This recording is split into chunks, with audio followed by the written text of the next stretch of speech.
Hi everyone, Sally Desborough here from your Wellbeing Hub. I hope you're continuing to stay safe and well during these funny old times we find ourselves in, and I'm delighted to be bringing you our first Friday top tips, and from me we'll be visiting top tips for managing our mental health.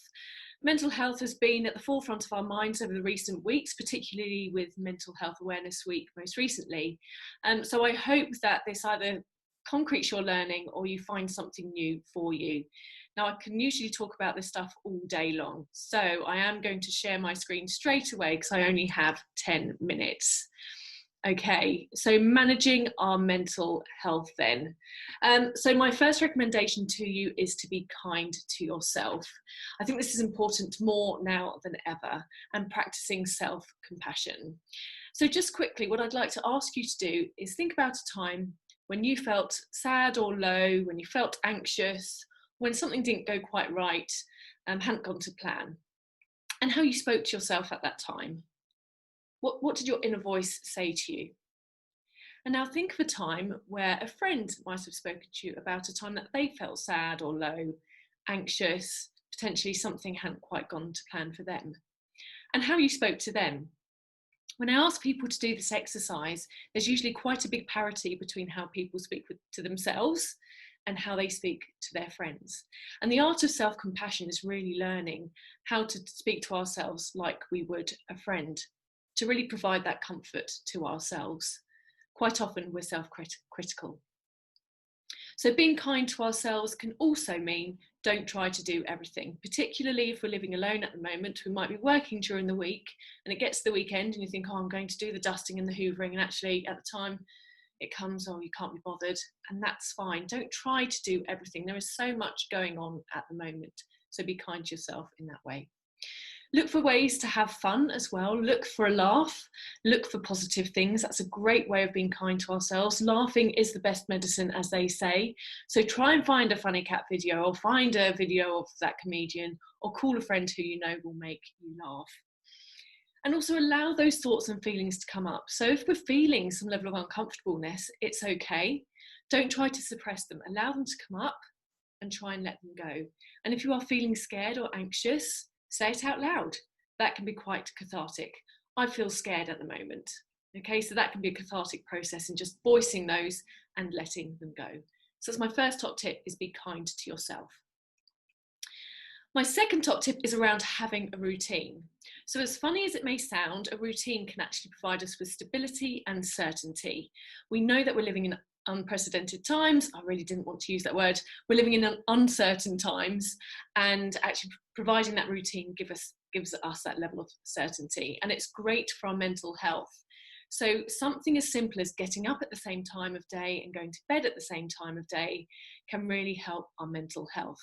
If we have a routine where we start building in breaks and lunch times, again, that can be really great for our mental health. We're more likely to achieve a work-life balance if we do that. What's really super important is getting dressed every single day. We need to mark the difference between sleep time and daytime, and getting dressed is an important part of that. So that's my top tip number 2, is having that routine. Thirdly, communication. Communication is a big thing. I hate the term social distancing, given that we're wanting to stay as social as we possibly can. So if you ask me, we're being physically distant at this moment in time. Our social lives are looking very different to how they have done. It's very difficult to be with lots of people at the moment, but we have lots of technology available to us. Staying connected is really important for our mental health, and particularly if we're living alone. So we have the likes of FaceTime, WhatsApp, Facebook, Zoom, all these other different options available to us. So staying connected and communicating is really important. Communication is also important if we're living in busy households, trying to manage being on top of one another. So what we can do effectively is communicate, what our schedules look like, what our diaries are looking like, what can we set in terms of rules and expectations. What else can we be doing? Can we zone our homes in some way, in terms of, this is my work zone and this is my calm zone. This is the kids' play zone. So actually, by creating zones in our homes can be really positive for our mental health. And from a work perspective as well, we can start sharing our stories. we're sharing our homes, we might see cats coming into our Zoom videos. So actually we're connecting even more with our colleagues in this really fantastic way. So communication, top tip, whether you're feeling isolated, whether you're in a busy household, whether you're working, whether you're not, really, really important.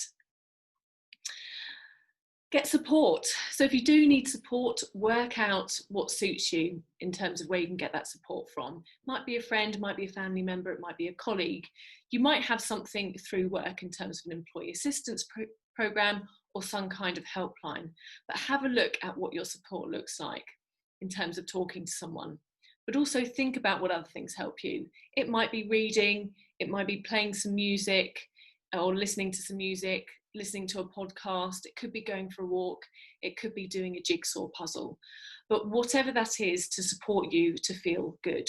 So I challenge you to find 10 things for your support list. What does that look like?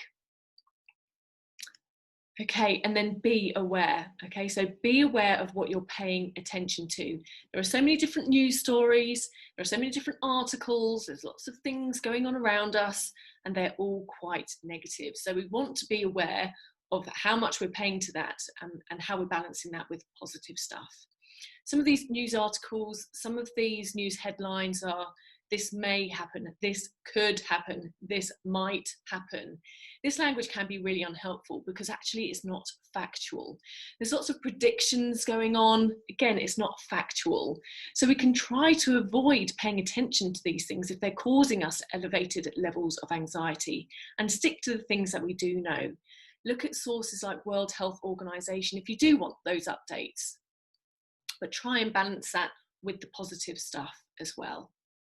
And think about our circle of concern, circle of influence, and circle of control. A lot of the time we might be worrying about things in our circle of concern that actually we have no control of. You know, when all of this started, we were worried about if we're going to be able to get pasta and loo roll. That was all outside of our control. What we can focus on is our circle of control. So how can I stay well, for example? I can wash my hands on a regular basis. If I want to, I can wear a mask when I go out. If I want to, I can limit the number of times that I go out and have potential contact or closeness with others. So a lot of us are worrying about these things that are way outside of our control, and that takes up a lot of energy. Actually, we can't manage those things, but what we can manage is ourselves and our environment and some of the stuff in our control. So just be aware of what you're worrying about and whether you can do something about it or whether you need to let that go. And then physical health. So physical activity, really great for our mental health.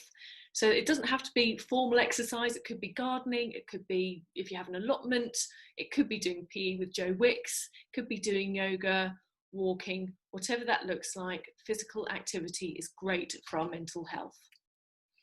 Thinking about our workstation setup. So if we are working at home at the moment, then think about what your workstation's looking like.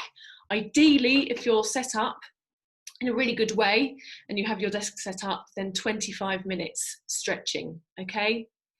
If your workstation isn't ideal, you're using cushions and boxes and whatnot, then try to stretch every 15 minutes. We are seeing an increase in musculoskeletal issues, back issues, neck, hips, so get moving, get stretching.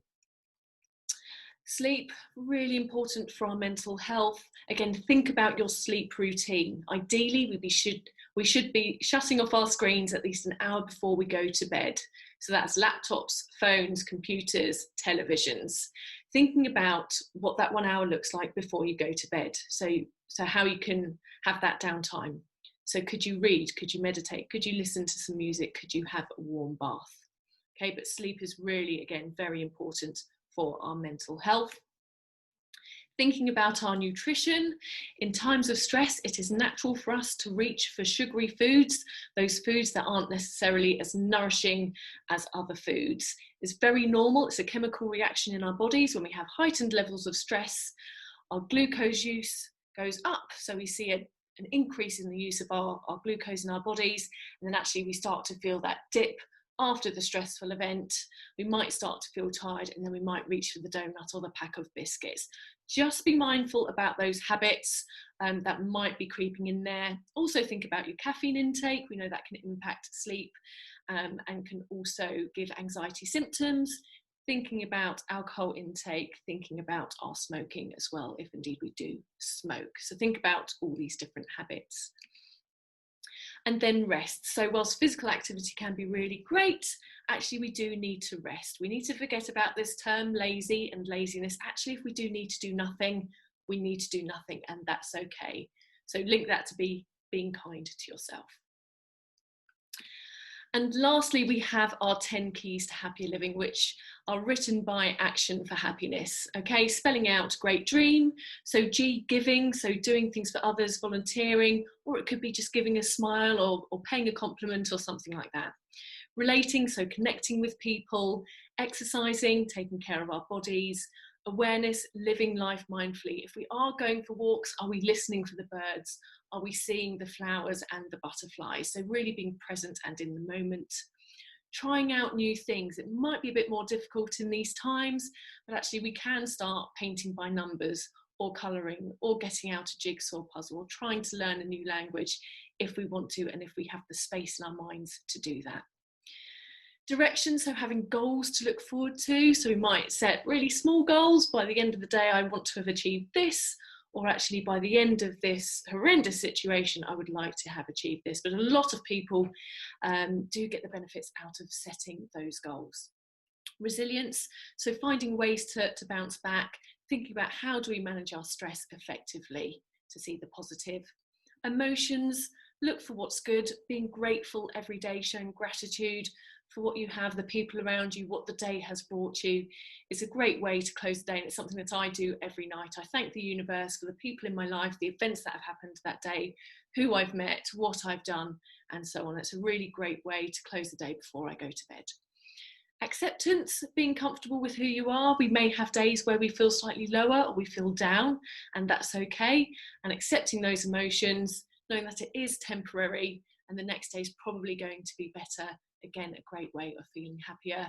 And lastly, meaning. So finding those activities, finding the things that we enjoy that give us meaning and bring joy to our lives. So those are my top tips for you. Like I say, I could talk about this all day long, but I don't have the time, and I know I'm just scratching the surface. So if you do want any more information on anything I've told you about, then please do get in touch. I think what's really important is not trying to do too much at once. It can start to feel impossible. There are loads of top tips here. If you do want to try something, I'd recommend just try one thing for a few weeks so it starts to become embedded and to feel easy before introducing other things. Here are my contact details. Please stay safe and take care. Bye.